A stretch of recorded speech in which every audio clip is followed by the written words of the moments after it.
Peoples conference के senior leader Abid Hussain Ansari इस वक्त हमारे साथ शामिल गुफ्तगू है। बहुत शुक्रिया आबिद साहब आपके वक्त का। सबसे पहले हम आपसे ये रिएक्शन जानना चाहेंगे कि इत्तेहादुल मुस्लिमीन के जनरल सेक्रेटरी मुजफ्फर रिजवी ने अपनी पार्टी को ज्वाइन किया है, लेकिन कहा जा रहा है कि जब से उनने ज्वाइन किया है मेन स्ट्रीम में, आबिद अंसारी काफ़ी प्रवोक हुए हैं, दिल बर्दाश्त हैं। कितनी सदा? मैंने कुछ नहीं कहा। ठीक है, वो आए, ज्वाइन किया, कोई क्या फर्क पड़ता है? हमें कोई फर्क नहीं पड़ता है। उसके आने से ना आने से हमें कोई फर्क नहीं पड़ता। उसने इतने जुल्म किए 35 साल, हमारी जमात पर हम पीछे तो नहीं हटे। हमें उसके आने से कोई फर्क नहीं। ये जो जुल्म की आप बात करें, ये मुजफ्फर रिजवी ने किया या इत्तेहादुल मुस्लिमीन ने? नहीं, मुजफ्फर रजवी की आप बात करते हो, मैंने किसी का नाम नहीं लिया। मैंने कहा एक जमात बनी थी मिलिटेंसी की, जिस तरह हिजबुल मुजाहिदीन था, अल उमर था, या और कोई अलबर्ग था, इसी तरह एक तंजीम थी जिसका नाम था हिजबुल मोमिन। और उन लोगों ने खासकर हमारी अपनी कम्युनिटी पर इतने जुल्म किए हैं, मनी एक्सट्रैक्शन किया है और जीना हराम कर दिया 35 साल, क्योंकि मिलिटेंसी के गारब में अब जब गवर्नमेंट ऑफ इंडिया ने और हमारे बहादुर पुलिस ऑफिसर्स और जवानों ने किसी हद तक इसको कर्व किया, तो अब ये दूसरे रंग में आ गए। वो ने सही, ये सही, उधर बंदूक से किया, अब गवर्नमेंट के बड़े बड़े मगरमच्छों के पुष्ट पनाही से वो करेंगे। तो कोई जवाजियत बताइए, मैंने 3 साल से हमारी मजलिस क्यों बंद? वहां क्या है ऐसा कि गवर्नमेंट इतनी एडमेंट है? आबिद साहब, वो तो एडमिनिस्ट्रेशन का फॉल्ट है, न कि किसी ऐसे सियासी लीडर। वही तो कह रहा हूं मैं। एक सियासी जमात उसके पीछे है, उससे वो कहती है कि अगर इतना हम इनको दबाएंगे, कल को इलेक्शन में उसमें उसका बेनिफिट हमको मिलेगा। जितना भी जुल्म ज्यादा होता है ना, टॉलरेंस ज्यादा बढ़ती है, और जब रिवोल्ट होता है तो वो गजब का रिवोल्ट होता है। अगर अपनी पार्टी के बजाय उन्होंने पीपल्स कॉन्फ्रेंस ज्वाइन किया होता, या कोई सेपरेटिस्ट लीडर अपनी पार्टी के बजाय आपकी पार्टी यानी पीपल्स कॉन्फ्रेंस को ज्वाइन करता है, क्या लहजा यही होगा या डिफरेंट? बिल्कुल यही लहजा है, बिल्कुल लहजा होगा।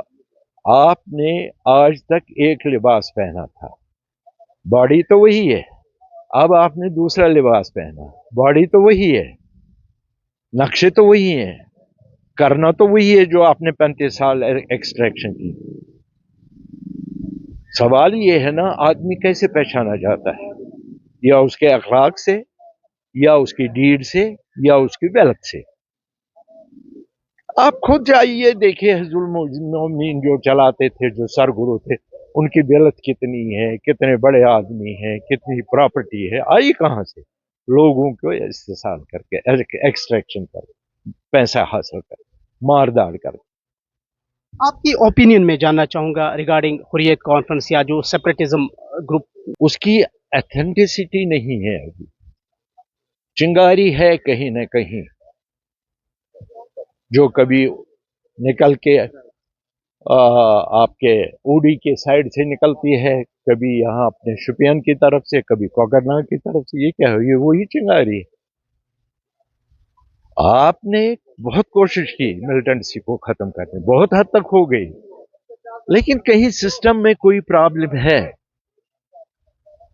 एक मैं किसी खास आदमी को ब्लेम नहीं करता हूं, हमारे में कहीं कोई कोताही है जो ये चीजें सब हो रही।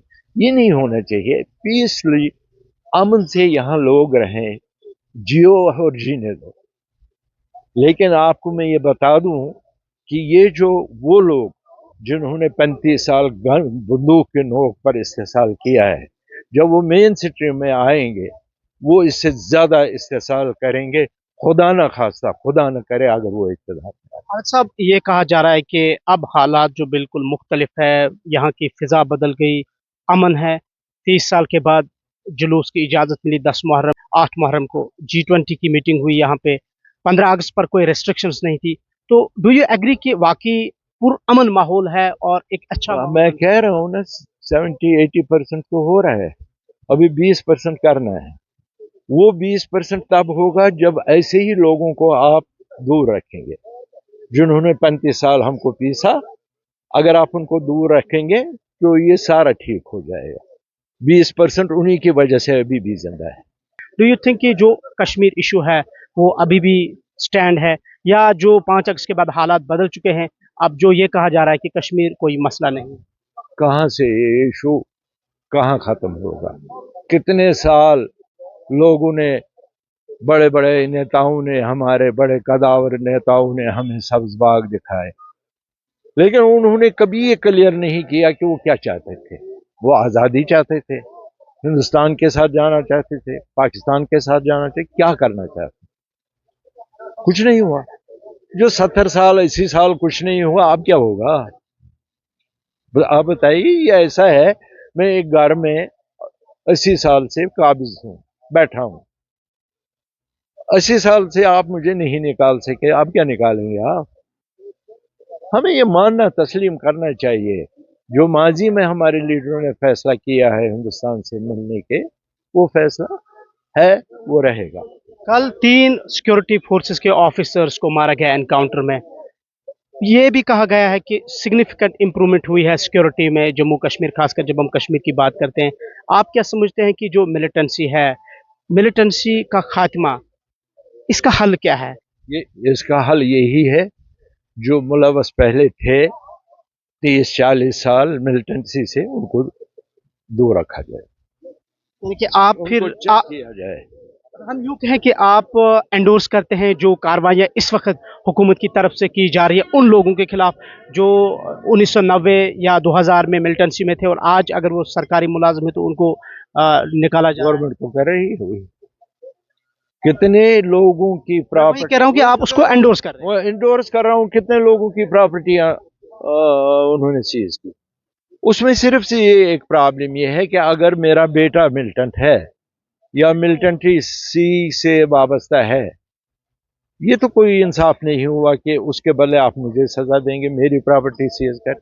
उसकी अपनी प्रॉपर्टी हो तो वो सीज कीजिए ना। वो मिलिटेंट था ना, मैं तो नहीं था। बाप ऐसे बाप में मिलिटेंट तो नहीं था। अब तो अब मिलिटेंट जो मिलिटेंसी में ज्यादा इन्वॉल्व थे, अब उनको आप आगे बढ़ा रहे हैं, सिक्योरिटी दे रहे हैं, गाड़ियां दे रहे हैं, तो अब आम आदमी क्या सोचेगा? वो सोचेगा यही तब भी थे, आज भी यही है, कोई बदलाव नहीं है, वही पुरानी शराब नहीं वो तो।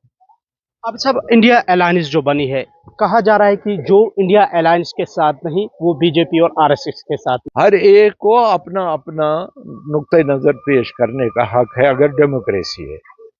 डेमोक्रेसी में हर एक चीज, परसों मैंने देखा कि एक आदमी आया, उसने घंटाघर के सामने, आपने भी देखा होगा, एक कुर्सी रखी कि मैं डिबेट करूंगा।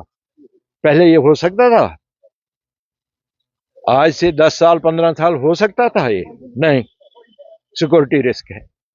मतलब इससे जाहिर होता है यहाँ हालात ठीक हो रहे हैं। अब इन हालात को गवर्नमेंट के हाथ में है कि इसको रेस्ट्रेन कैसे करें।